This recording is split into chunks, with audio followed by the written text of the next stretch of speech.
Witajcie na kolejnej wyprawie. Zgodnie z zapowiedzią z pierwszego odcinka Przygody po Albanii, dziś wybierzemy się do Spaczu, czyli komunistycznego więzienia. Wybudowane wysoko w górach za czasów dyktatury Envera Hodży, było jednym z najgorszych zakładów komunistycznej Albanii. W niewielkich pomieszczeniach liczących zaledwie kilkanaście metrów kwadratowych dzieliło swój los nawet po 50 osób. Obok Spaczu do dziś dnia znajduje się kopalnia i to właśnie do niej posyłano więźniów. Pracując w nieludzkich warunkach, czasami nawet po 20 kilka lat, mieli obiecywane, że za każde wyrobienie dobowej normy skróci się ich wyrok o 1 dzień. Norma jednak rosła za każdym razem, kiedy została wykonana. Nieludzkie warunki, zimowy mróz, brak kontaktu ze światem zewnętrznym oraz traktowanie osadzonych poniżej jakichkolwiek standardów było częstą przyczyną wielu samobójstw. Pewnie zastanawiacie się, jakim trzeba być złym człowiekiem i jakie okrutne przestępstwo popełnić, aby trafić do Spaczu. Odpowiedź brzmi: żadnego. Spacz był więźniem politycznym i nawet za samo posiadanie ulotek propagandowych niezgodnych z ideologią państwa, czy chociażby za samą chęć opuszczenia komunistycznego kraju groziła zsyłka w takie miejsce, wybudowane na wzór radzieckich łagrów. Zanim jednak przejdziemy do eksploracji, chcielibyśmy Was poinformować, że na kanał Airbud wleciał najnowszy odcinek z naszym udziałem. Tym razem wybraliśmy się do łódzkiej Fuzji. Karta do filmu wyświetla się w prawym górnym rogu ekranu, a my zaczynamy wyprawę. Miejsce jest dość spore, tego podzielimy się według takiego planu, że Łukasz pójdzie tam, gdzie byli administracja, pracownicy, ale też i wojskowi, tak?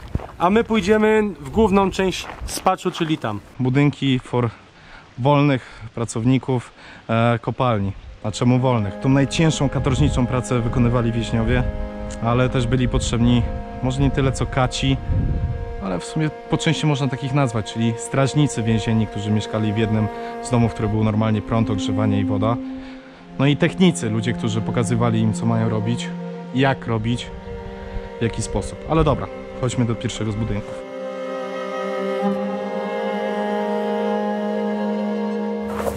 Budynek za mną to budynek administracyjny, czyli jeden z najważniejszych budynków tutaj właśnie całego więzienia. Całego tego zakładu, że tak powiem. Na jego elewacji możecie zobaczyć jeszcze zachowane czerwoną farbą napisy przedstawiające różne cytaty właśnie Envera Hodży. Teraz wyobraźcie sobie, jak taki skazany tak naprawdę za byle co, a wręcz za niewinność więzień codziennie przechodził tędy i patrzył na napisy, cytaty swojego oprawcy. Kiedyś właśnie więźniowie stąd, właśnie wyjdziemy do tych baraków, przechodzili tam na górę, żeby przez 8 godzin ciężko wydobywać cały urobek, można powiedzieć gołymi rękoma, bo nie mieli żadnego sprzętu. W tym skwerze byli kolejkowani właśnie do kuchni.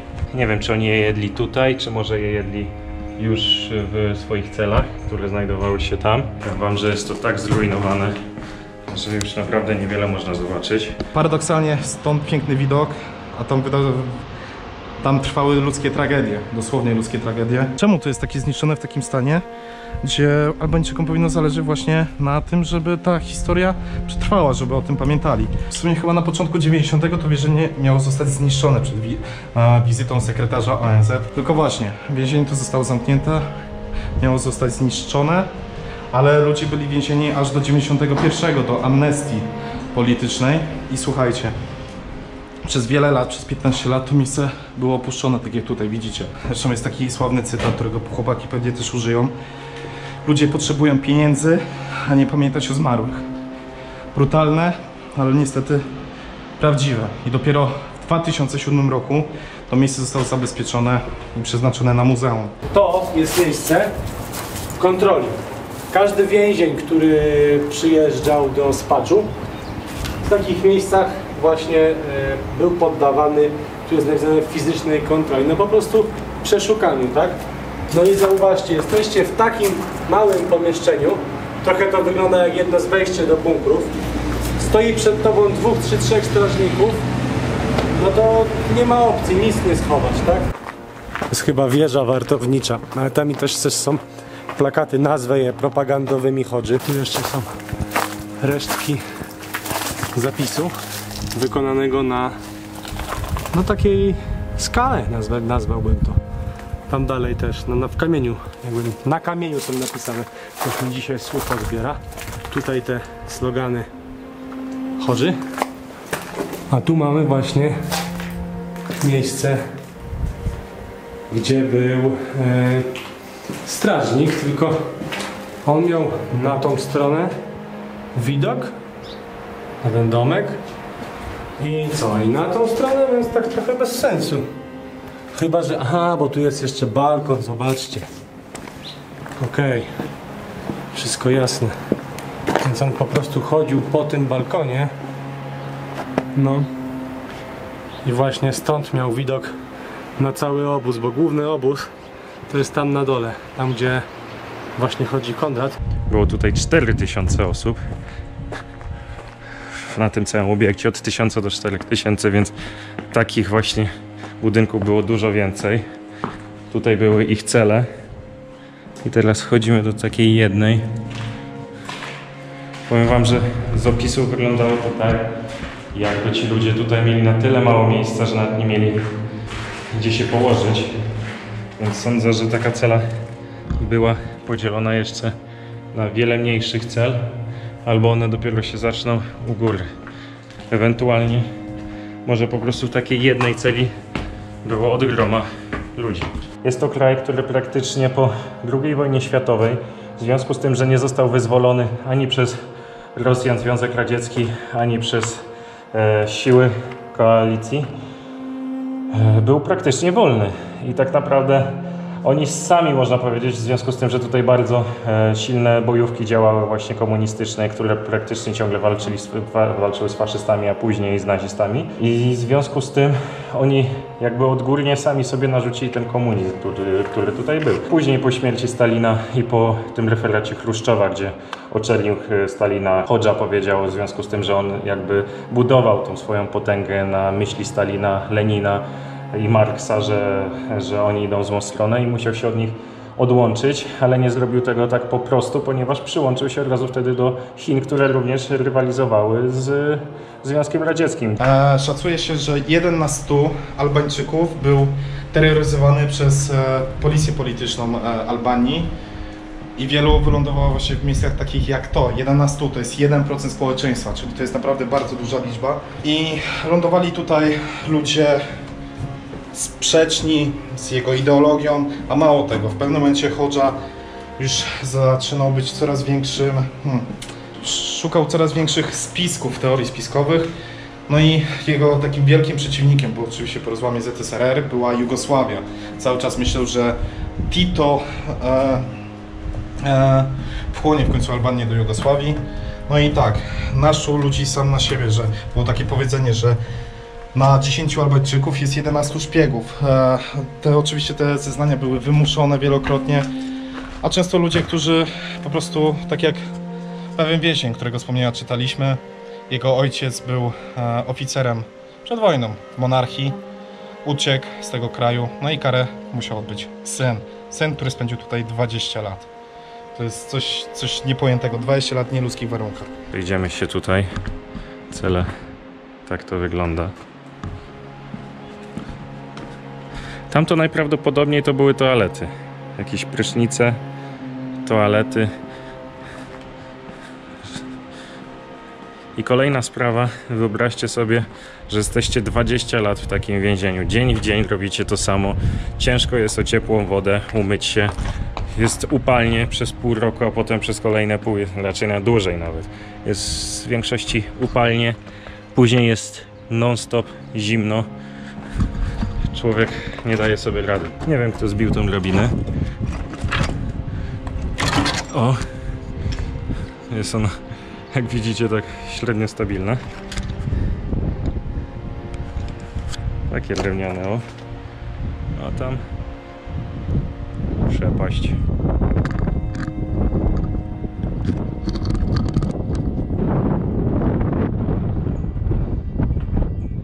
Tutaj jest, tam jeszcze jest Kuba, jak widzicie.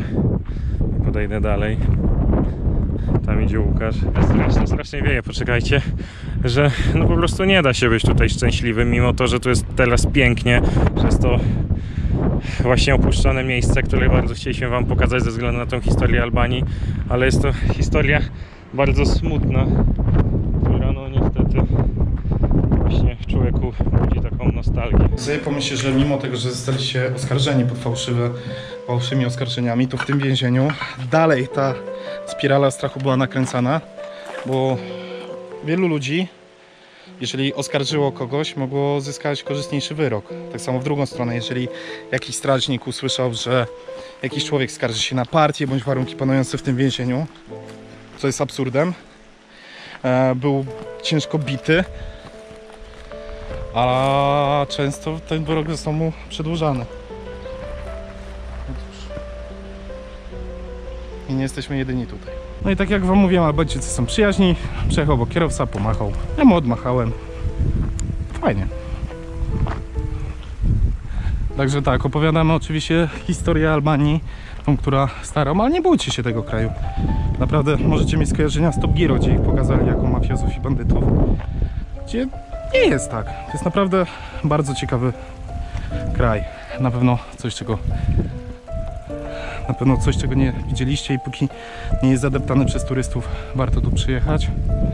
O, i tablica upamiętniająca to, jak w 2007 to muzeum zostało otworzone. Oczywiście po albańsku, więc nie jestem w stanie tego przetłumaczyć. A na dole jest jakaś zwykła tabliczka, więc... O, widzicie. Podejdę, żeby było bliżej. I tak, portret dyktatora Envera Hodży był tutaj. I sobie pomyślcie, jakie to ma działanie psychologiczne. Człowiek, który skazał was na śmierć albo na agonię w tym więzieniu, wie jeszcze doskonale, może nie personalnie, ale osoba, która stworzyła system, który cię skazał, idąc do tej katorżniczej pracy, codziennie widzi się jego portret. Słabe. Słabe to mam określenie, ale nie miałem innego pomysłu. Dobra, idę do chłopaków. Meeting room. To jest miejsce spotkań, miejsce, gdzie więźniowie mogli się spotkać ze swoimi rodzinami, gośćmi, którzy do nich przyjechali. I tak, to chyba było tu, zobaczcie. W tym miejscu była taka prawdopodobnie kratownica. Tu mogło być jakieś fotele czy coś w tym stylu przykute. Spotkanie wyglądało w taki sposób, że pomiędzy osobą, która przyszła, a więźniem były kraty. Mogli tylko dotknąć swoje palce, chociaż i tak nie można było. Było to wszystko, cała rozmowa była pod kontrolą strażnika, no i mogła trwać tylko 15 minut. 15 minut. Na 20 lat życia w więzieniu. Oczywiście co jakiś czas były te spotkania. Całe te więzienie było nie tylko na fizyczne, ale na psychiczne wykończenie człowieka. Tak. Nawet takie spotkanie teoretycznie, gdyby ci ludzie nie spotykali swoich bliskich, to mogliby się poczuć lepiej, niż że twoi bliscy widzą, jak jesteś upodlony tak naprawdę. Tak samo jak był pomnik Ernesta Hodży, to też taki symbol, żeby pokazać, że podprogowo, żebyś wiedział, kto cię wsadził tutaj. Masakra. Tak samo te tutaj, to samo mówiłem o tych napisach. To świadczy o tym, że w tym miejscu była kolejna brama. Bo to, co teraz przeszedłeś, to była cała droga, która musiał przejść nowy więzień. Od przesłuchań, przez ewentualne spotkanie, to już później, i kontrolę. A tu dopiero wchodził na teren. Wyobraźcie sobie teraz przesłuchań. W cudzysłowie, że takie przesłuchania, ci więźniowie mieli być upodleni, więc na pewno byli bici, maltretowani, a kobiety często były gwałcone. W ogóle oglądałem taki film o tym miejscu i dziewczyna przyjechała ze swoim dziadkiem i ten dziadek nie chciał tutaj przyjechać, ale w końcu przyjechał i pokazał palcem, w której celi był. I wiesz, co jest najlepsze? Że w tej celi byli chyba po 20 osób, co nie? No to też... A ta cela jest wielkości łazienki w bloku. No kolejna tortura, że brak spania i brak cywilizowanej warunków. Ty, wiem co to jest wagonik kopalniany. Tak, bo przecież ten urobek rękoma nieśli. Oni wydobywali go rękoma, tak, ale wynosili go wagonikami i to jest chyba na pamiątkę zostawione. Tak samo to, co tutaj widzicie, to jest drut kolczasty, który był kiedyś w obozie. Państwo represyjne. Znajdujemy się w jednym z miejsc, w których tysiące osób zostało skazanych na 20 lat chociażby ciężkich robót, a czasem i nawet na śmierć. byli skazani często z błahych powodów. Chociażby z takich, że mieli sąsiadów, którzy na nich donieśli nie wiadomo na co. Mówili źle o partii, ktoś coś usłyszał, czego nie powiedział, miał ojca jakiegoś ważnego w poprzednim ustroju lub po prostu mieszkał nawet w zbyt dużej rodzinie.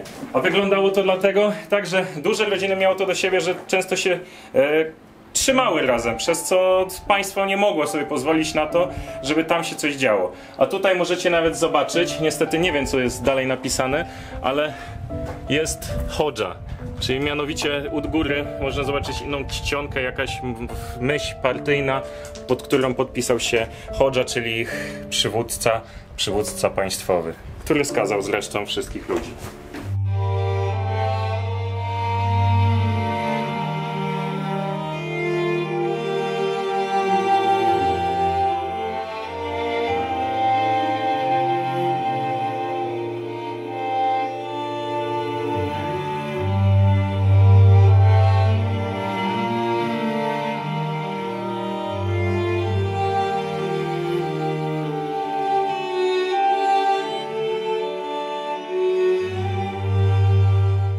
Chcieliśmy już jechać na cmentarz, ale spotkaliśmy, ciężko powiedzieć, przewodnika lokalnego, mieszkańca, który chce nas zaprowadzić i pokazać nas Cmentarz i to chyba nie ten oficjalny.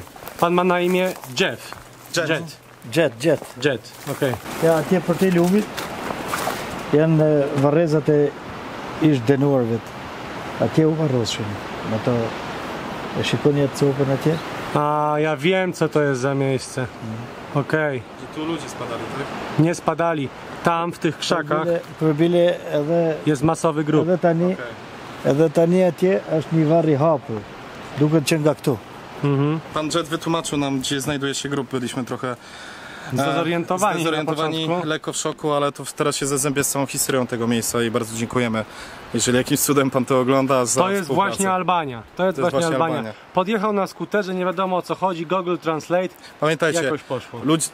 Albania nie jest straszna, to są bardzo przyjaźni ludzie, którzy chcą wam pomóc i cieszą się, że turyści tu przyjeżdżają, ale co z tym cmentarzem? Dzięki właśnie tutaj uprzejmości pana Jeda dowiedzieliśmy się, gdzie był prawdziwy masowy grób, a mianowicie jest on właśnie w tym miejscu.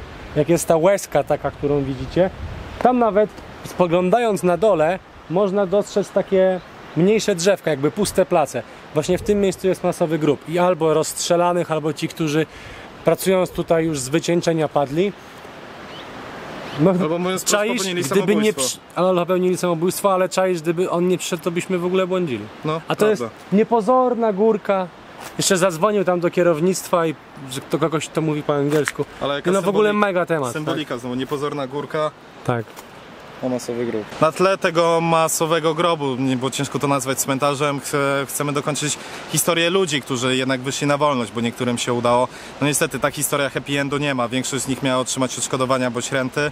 No i większość z nich nie otrzymała pomimo tych wyroków sądowych. No niestety tak się to życie potoczyło.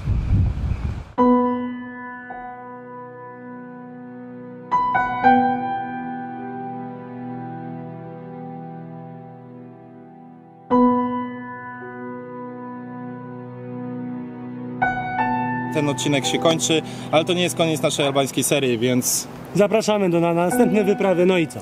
Do zobaczenia na następnej wyprawie! Cześć!